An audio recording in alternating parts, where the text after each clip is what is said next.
So hi, I'm Mark again, grateful recovered alcoholic and drug addict. And I have a second honor, and that's to introduce our next speaker. And it's kind of funny how we came to pass in each other's lives, and it goes, and it's no coincidence that he's talking about addiction in the family next. So it's early 2000. I want to say I'm in my addiction. I'm putting together some periods of relief. No freedom whatsoever. In fact, then I didn't even know what step 1 looked like. Okay, I won't smoke crack, I can drink. Step 2 looked like I believe in God. Step 3 looked like turn it over, I'll put some money in the collection basket at church. Step 4 looked like nothing. So I went to a meeting, and it was in New Jersey on the Jersey Shore, which is where I hail from, and it's nothing like the show, just so you know. And I'm in this meeting, and I've never attended an AA meeting like this before because the gentleman speaking was talking about steps and was talking about like doing them. He wasn't talking, he wasn't talking about hanging out in a diner, and he wasn't talking about getting a tattoo, and he wasn't talking about getting a girl. He wasn't talking about putting a car in your driveway or putting 6 figures in your bank account.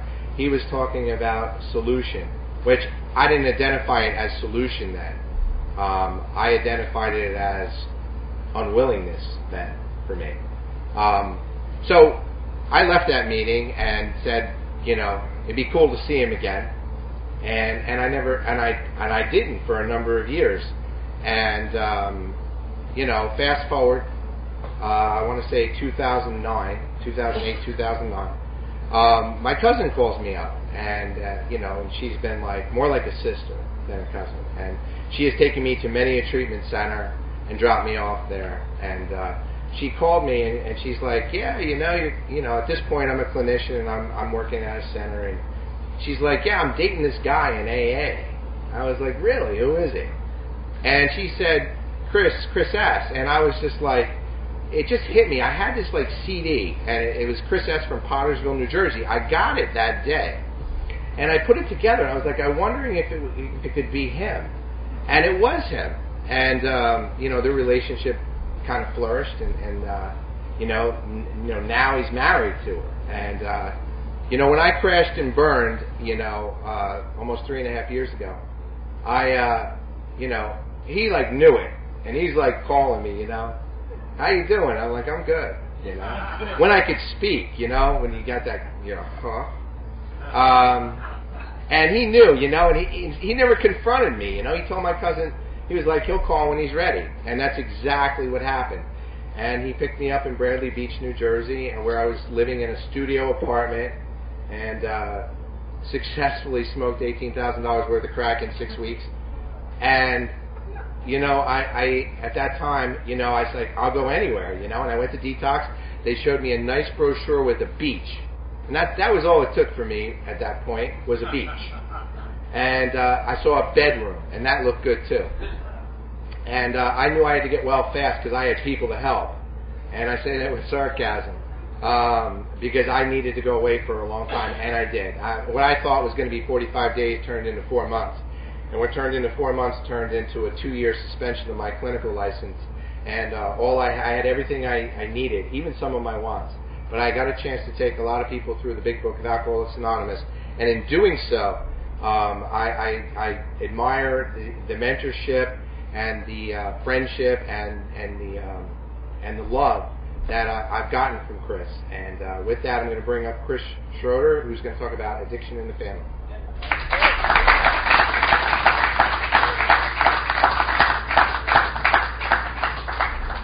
Good afternoon, everybody.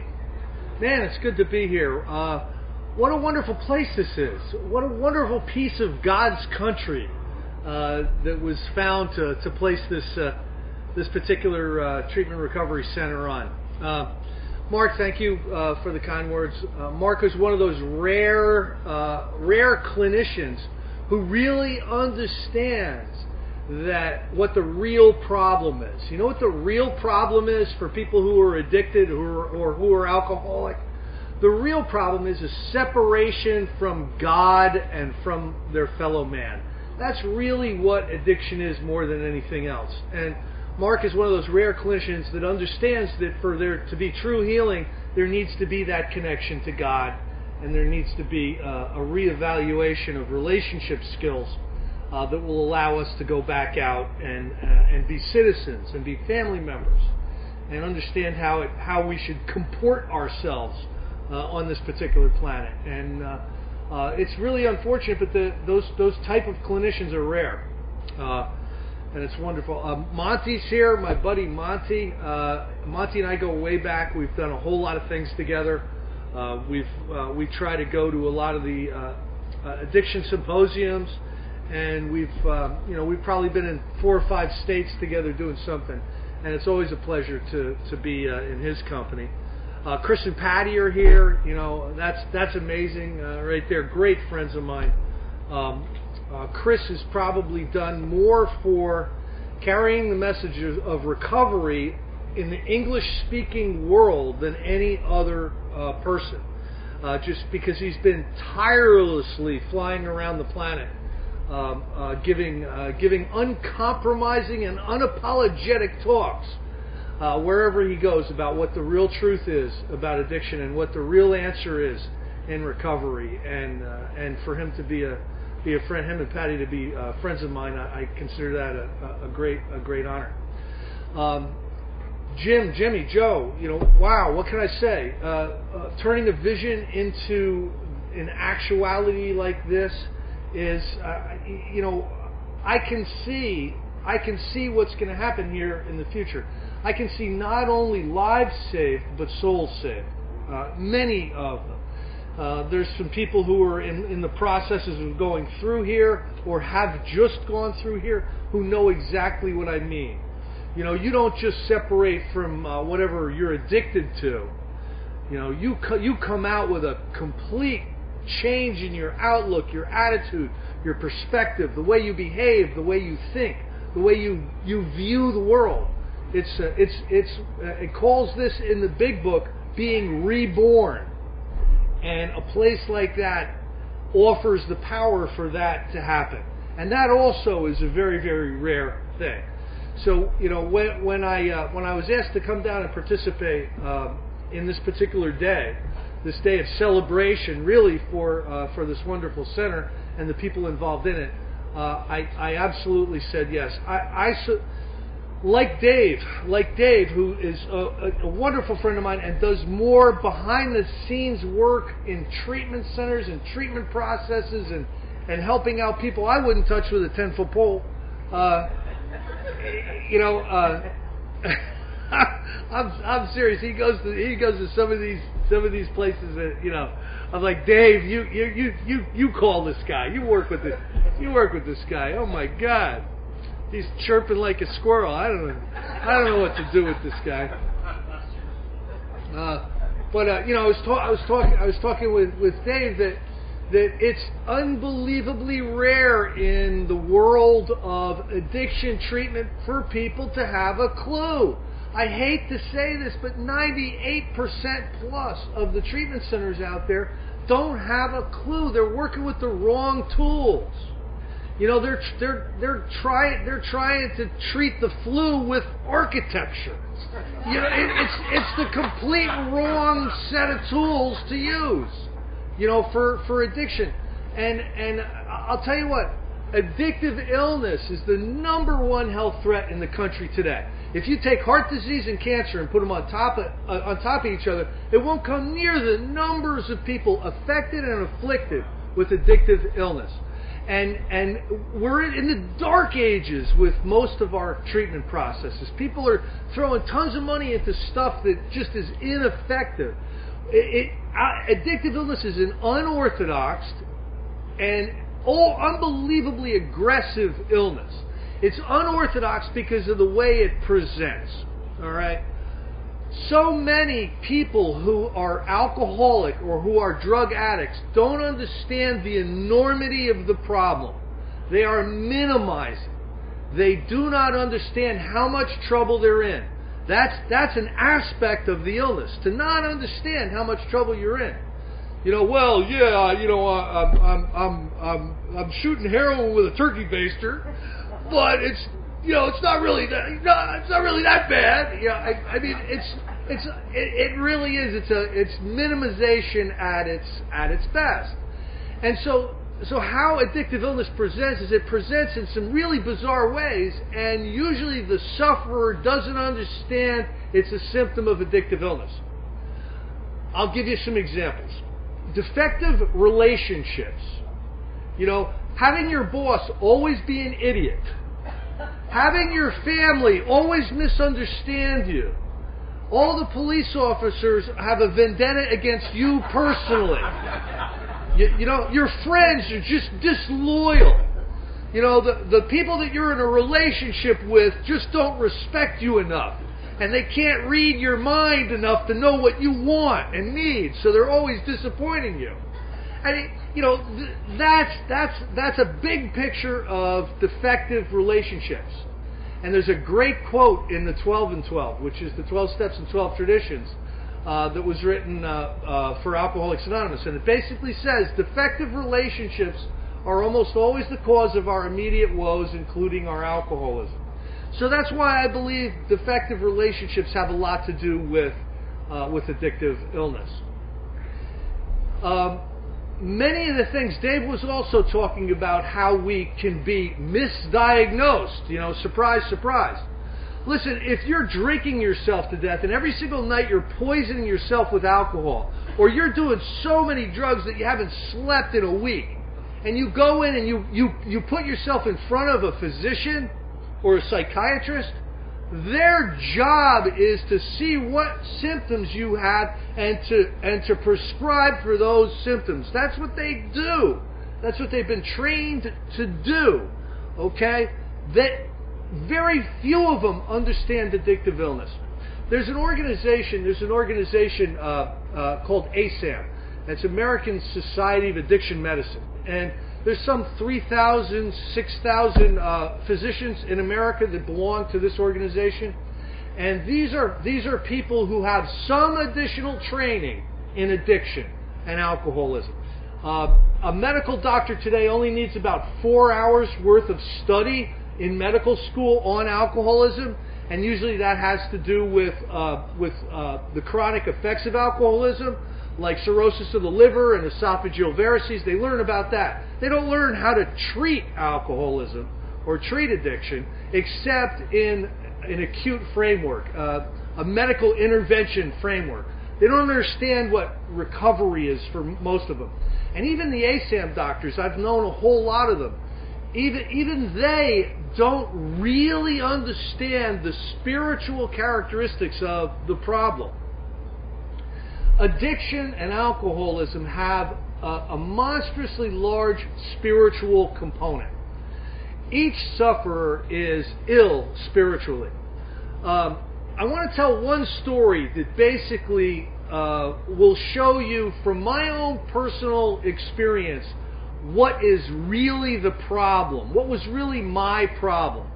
Now, I had a period of drinking that lasted about 20 years.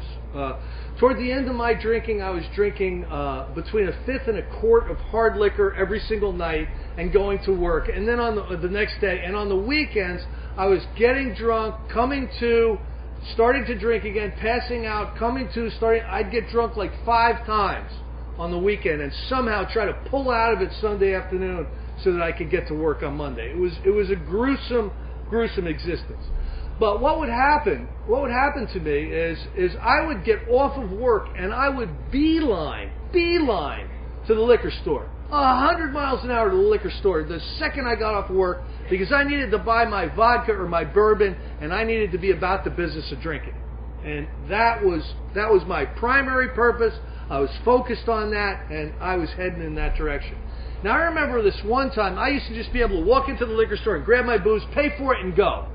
I made sure that they understood to never run out of my brand, and I was very loyal to a specific liquor store. Well, I went there this one day, and there was a woman in line talking to the person who checks you out, And she's there like, what kind of wine goes with tilapia?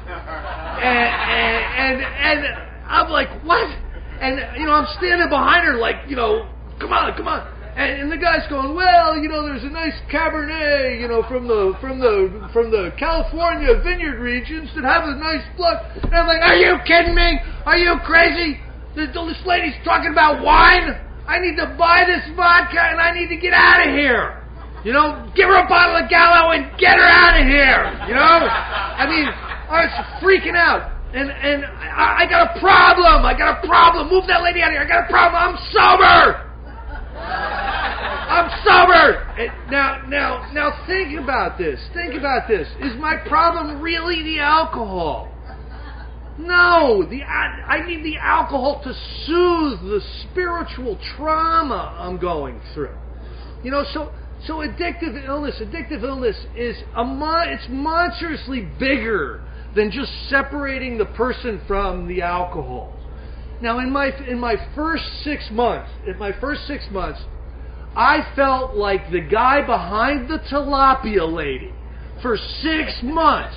Just, I was squeezing my fist. Constantly. It was like just an obsessive compulsive thing. And when my hand would start to cramp up, I'd go, oh, I'm squeezing my fist. I was out of my mind.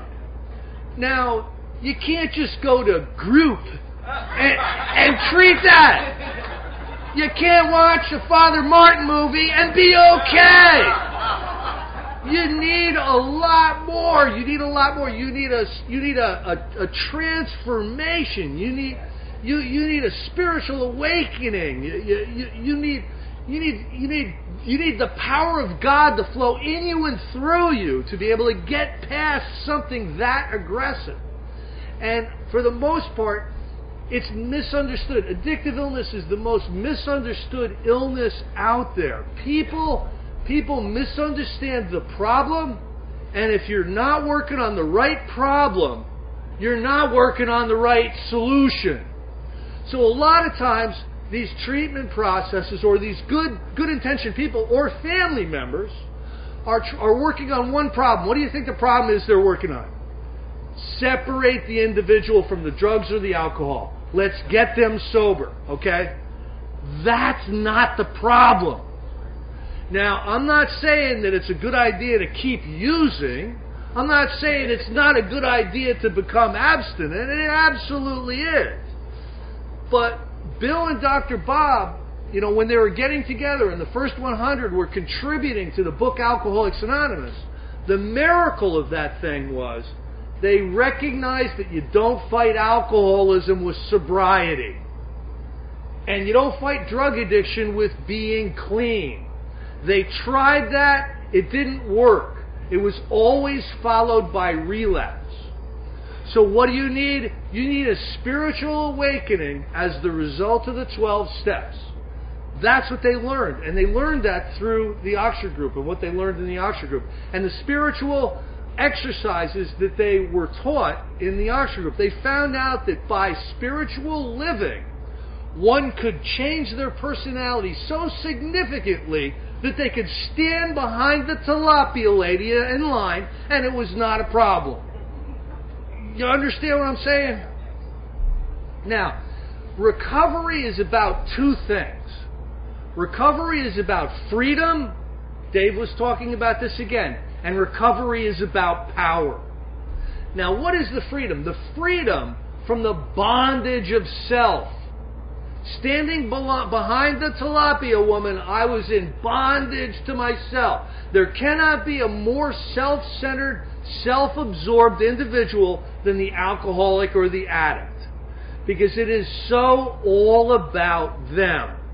They're in the bondage of self, and all they can think about is what they need and what's in the way of that. And it's all about them. That's how alcoholism and drug addiction presents in its advanced stages. So the recovery process has to be about freedom from that bondage of self. And how it works, basically, is you identify the problem, whether it's alcoholism or drug addiction. You come to believe that there's a power greater than yourself. There's a power that can work in you and through you to relieve you of the obsession to use and that unbelievably oppressive, uncomfortable, emotional existence that you're living. You can finally become comfortable with yourself and your environment and not need anything outside to put in to change the way you feel or the way you see everything. All right? Step 2. Step 3 is, okay, I believe there's a power greater than myself. Step 3 is making a decision to seek that power. Step 4 is inventorying the 3 things that are blocking you off from the power being able to work in you and through you, and that is anger and resentment, fear, and your conduct, how you are comporting yourself, especially in intimate relationships. That needs to be inventoried. In the 5th step, the things that you've discovered, the truth about your stock and trade, the causes and conditions of your failure at life are discussed with another person. And then you become willing to have God remove these defects of character. You humbly ask God to remove these defects of character. Then you become willing to make amends to the people and the institutions that your character defects have harmed. Then you go out and you make amends to the people and the institutions that your character defects have harmed. This is a revolutionary series of spiritual exercises. This will bring about a complete change in attitude and outlook in the individual. And this is where recovery really starts. There's sobriety, which is just abstinence from alcohol or the drugs, which is untenable if you're really an alcoholic or an addict. You will not be able to take that for long because you'll want to kill yourself or you'll have to use. You won't be able to take it. But then there's recovery, which is comfortable abstinence.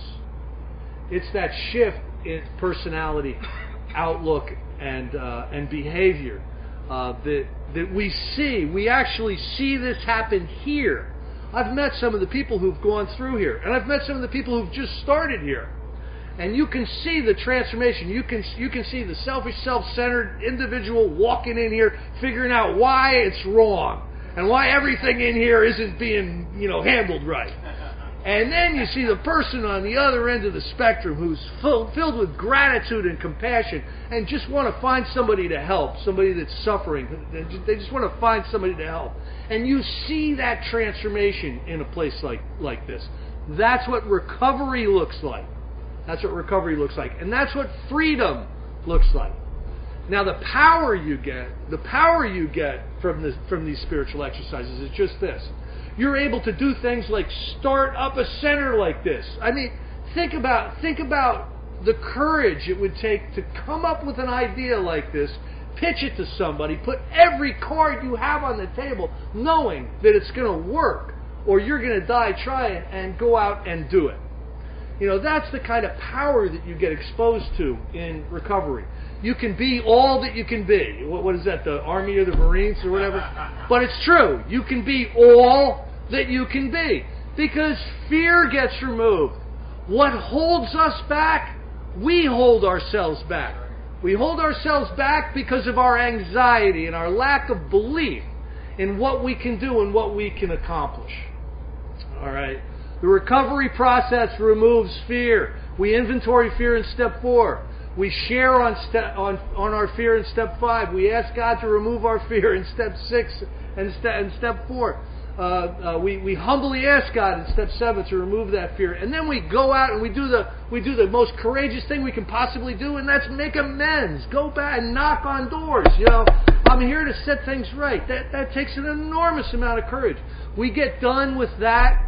And fear does not drag us around anymore. We can go out and be about our business and God's business. We can go out there and we're about that business without holding ourselves back. Think about what a great deal that is. Most of us come into a place like this just to separate. Just get me off the drugs, just get me off the booze, and I'll be okay. And then we realize in a place like this that we're not going to be okay. Yes, the first step is get off of those drugs and get off of that alcohol. But to be able to stay off those drugs and stay off that alcohol, you need to be a new person. You need to be a different person. And that's where the shift in perception comes. That's where the spiritual awakening comes. As family members, what can we do? There are ways that we can aid and abet the destruction of our loved ones. Don't think that you can't kill the people that you love with your behavior, because you can. You can aid and abet their destruction by not understanding the nature of the illness and not understanding the appropriate behavior to have in front of it. I'll tell a story. There was this kid that was coming around. I'll never forget him. He at his best, he was a very, very cool kid. He came from a family where the father's a brain surgeon. He had good stock, good breeding, but he was a drug addict and he was an alcoholic, and that ran in his family. Every single time he would relapse and blow up his world, his mother would say, "Please come on back home. I'll cook you a steak. You got a nice bed to sleep in.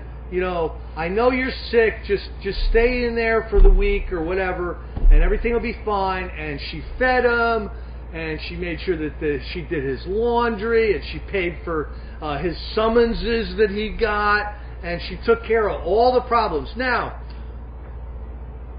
if it was an addictive illness, if it was cancer, that would be a very compassionate thing to do, to help somebody who's sick.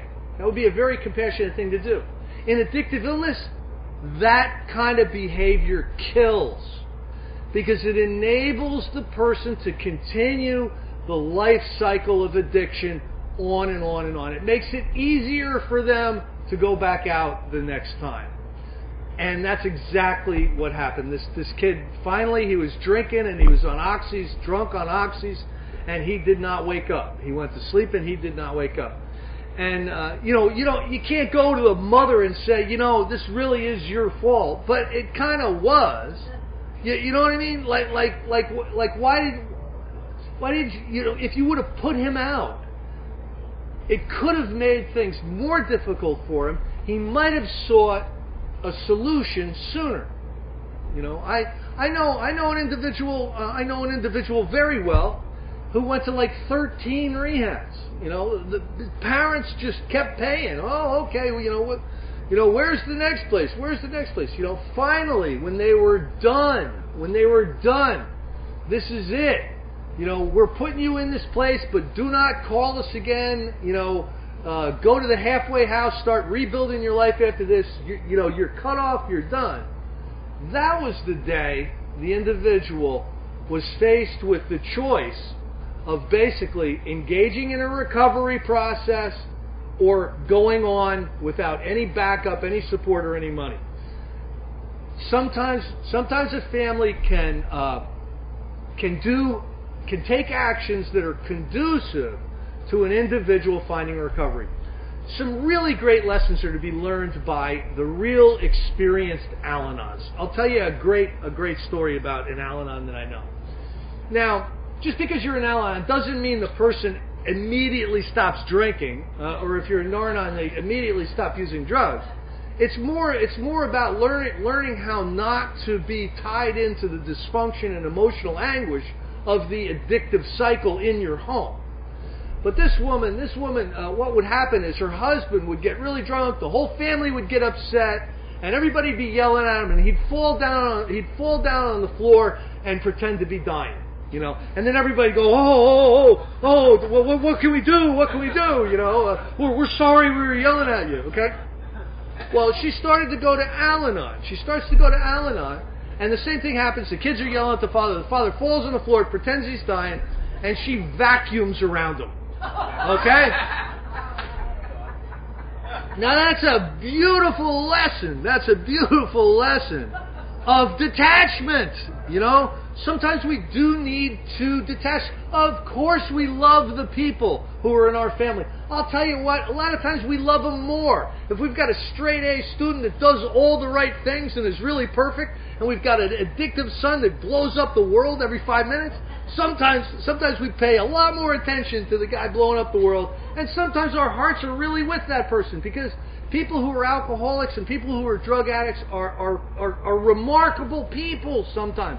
We've got a personality that's very attractive. We can talk you into doing stuff that's crazy. Crazy. You know why Al-Anons have this furrowed brow up here? It's because they're doing this all the time. You want me to do what? So, of course we love these people. Of course we love these people. But we cannot allow a family to get the whole entire family to get sick because of one person's behavior. Sometimes we need to make the hard choices. And sometimes those hard choices don't look right. Sometimes they go against our parental instincts. In a big way, they go against our parental instincts. What we need to do is we need to take the counsel of experienced people. And that's not every counselor in addiction, please. We need to find people with a lot of experience, and we need to follow their counsel, because especially the people that have been through it. One of the things that I love about people in recovery is they share their experience. It's very rare that you'll hear opinions. You will, but it's rare. More often than not, we share our experience, and experience is incredibly valuable. Opinions are not. We learn in recovery. We learn not by advice. We learn by experience, and we learn by practicing spiritual principles. Those are always the right direction to go. I've been working with alcoholics for almost 25 years now. There was a period of time where I kind of just followed my own instincts, and I did what I thought was right. And so often things were blowing up. Things were not going well. People were drinking on me, you know what I mean? And relapsing on me, making me look bad. Well, I got exposed to a couple of very, very influential Big Book workshops. Some people that were influential in the genesis of this place. A couple of guys, Joe and Mark H. And I started listening to these guys, and they actually used the Big Book not as a vehicle to share off of at a meeting. They used the Big Book as an instruction manual in spiritual living. And they were sharing their experience using this book as a method of operation. And I started to become inspired by these guys. These guys spoke with authority. They spoke with authority. You could tell 100% they believed every single thing they said. And there was also some authenticity with them. They sounded very authentic. So I started to believe what they were saying. And I started to do some real amazing things. One of them was, there's a chapter in the book Alcoholics Anonymous. It's called Working with Others. I started to use that as an instruction manual in working with others. Call me crazy. You know what I mean? But I wasn't before. I was trying to encourage people to get better. I was encouraging people all the time. Oh, here's my phone number. I'll see you at the Loony Noony, tomorrow. Just call me if you feel like drinking. I was encouraging people to toe the line and stay sober.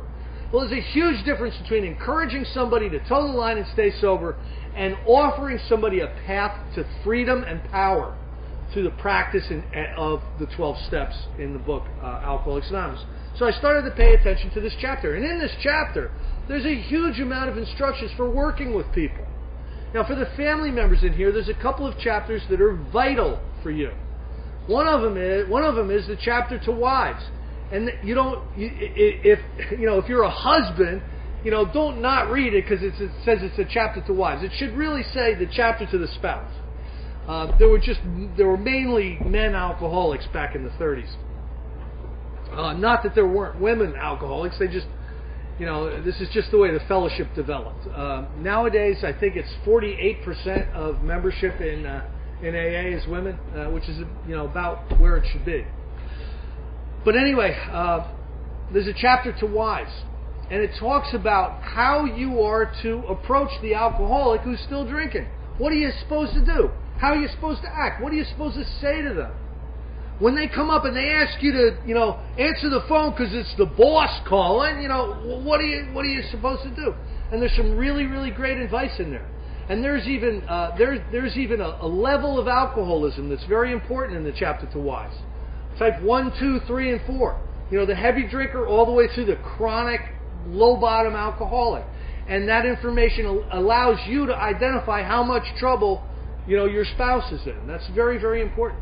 Then there's a chapter to the family afterward. How should the family behave? In the early days, the meetings, if you showed up without your wife and your family to the meetings, they said, go back home and get them. Because this was all about the family recovering all along with the alcoholic. Come to the meetings. I can't tell you how many family members give me a hard time about this when I suggest Al-Anon or I suggest open meetings. They basically say, look, it's his problem. I'm not gonna miss primetime TV just because he's a horse's patut. Well, listen, addictive illness is unorthodox, and you're always in more trouble than you think you are. If you're a family member, you have become ill because of the person in your family with the addiction. You have become ill. A lot of times you don't even know how ill until you start to recover from it. Because it's happened over a long haul, over a long period of time. You've become, to a degree, dysfunctional, to a degree, selfish and self-centered. You have. That's what happens in an alcoholic or a drug addict family. So there's some recovery that really has to happen on your side. Your life may not depend on it, like the alcoholic or the drug addict, but the quality of your life is going to depend on it. There has to be some recovery processes. There has to be some spiritual healing. There's a lot. The spiritual life is broad, roomy, and all-inclusive. Never exclusive or forbidding. Those who seek will find. When the student is ready, the teacher will appear. These are all spiritual principles that are absolutely true. That when you're ready to get better, to improve your spiritual condition, there will be ways shown to you. God is good. God is merciful, and God is generous. God will show you a path toward your specific healing and what you need to do. The worst thing you can do, though, is no, never. I don't need, I don't want, that's not for me. That belligerent denial is the only thing that can really sabotage your ability to engage in something that's going to improve your quality of life. Every single day that you live in an alcoholic household or a household where drug addiction is concerned, every single day, a little bit more of the quality of your life gets chipped away. It happens slowly, imperceptibly, and you're so sick, you don't even know you're sick by the time it's time to put little Joey in treatment or whatever. So as a family member, please be open. Please be open to the different avenues that are going to be afforded you for your own recovery. And be supportive of the people who are in treatment. I want to talk just for a minute about powerlessness, because this is the most misunderstood characteristic of alcoholism or drug addiction. Powerlessness. We see it on the wall. We admitted we were powerless, but we don't fully understand what that means. And this is what it means. You may want to stop using drugs with every fiber of your being. You may have sworn that you're never going to do drugs again. You may know that if you do drugs, you're going to have a dirty urine and you're going to go to prison for 5 years. You may know that you're going to lose your family, you're going to lose your job if you use one more time. And you can be 100% certain in your mind that you are never going to use again, and you'll tell everybody that, and 5 minutes later, you're smoking crack. And you don't know what happened. That's what powerlessness looks like. Sometimes you're not even there. People like Nancy Reagan say, just say no. Well, if you're an alcoholic, you're an addict, just say no. That completely misunderstands what alcoholism and drug addiction is. Powerless is powerless. Our ego wants us to believe that we've changed our mind and we went to the cop man, okay? But think about it. That's completely insane. You've just told everybody you're never going to use again. You swore to everybody. You know all the consequences. It would be completely insane to use again. But your ego wants to tell you that you've changed your mind. Doesn't make any sense. Lack of understanding is not our problem. Lack of motivation is sometimes not our problem. Lack of meeting attendance is sometimes not our problem. What our problem is our problem is lack of power. The power, choice, and control over putting the substance back in our body. In an unrecovered state, at times, we don't have access to this power, this choice, and control. And we let everybody down, and everybody's pissed at us, and they think, what a loser. What I would like everybody to know is, instead of using all of that energy on being upset with yourself or the person who use that same energy to try to direct somebody into a recovery program where they can be exposed to spiritual principles that will bring about a complete spiritual awakening wherein God can work in and through them and prevent them from using drugs or alcohol. Because that, at certain times, is your only hope. You need to be prevented from using alcohol and drugs by the power of God. And there's a certain way you can access that power through the spiritual living and spiritual exercises that are inherent in the 12 steps in the recovery process. Thank you.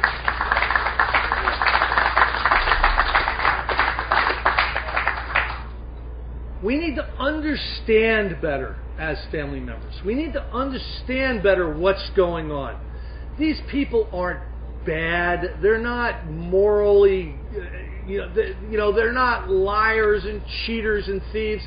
They're lying and cheating and stealing, but they're not liars and cheaters and thieves. That's a symptom of the addiction.